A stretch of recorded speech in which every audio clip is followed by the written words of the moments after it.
Hello, this is Sandra Shevey, and this week I'm going to be revisiting my interview with Anthony Burgess, novelist of A Clockwork Orange, directed by Stanley Kubrick.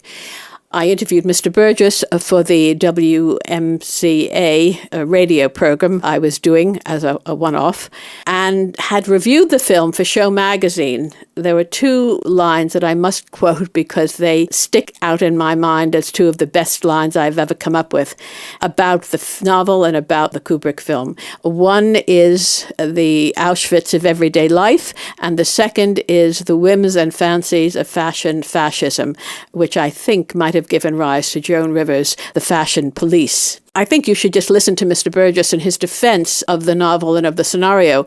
I know he mentions that he well could have made the characters female. I was too naive at the time to take him to task for it, which I today would have.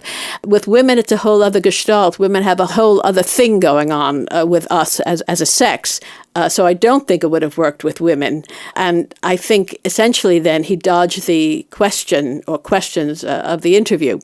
Anyway, have a listen. I hope you enjoy it. No, I can only speak for this man. This man doesn't hate women. This man loves women. But I recognize that whatever a man says about women is wrong nowadays.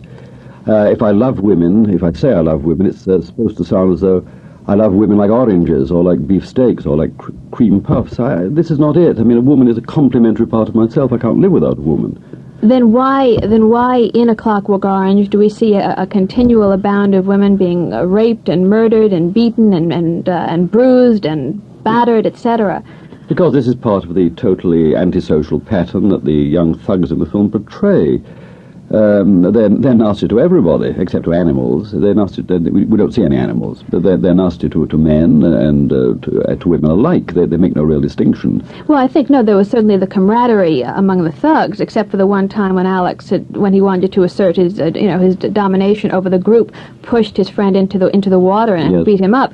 For the most part, there was that male patriarchal camaraderie, that so-called jugocracy among men, and it was sort of antithetical to women. Well, I would have been quite prepared to write the book from the other angle, to make it 4 girls instead of 4 boys.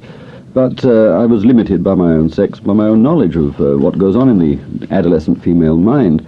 But where Alex does regard sex as a purely mechanistic process, where he regards women as mere objects, this is just an aspect of his total antisocialism or antisociality, an aspect of his thuggism, one of the things from which he has to be reclaimed. Yes, I understand what you mean, except I don't really find that so in the film.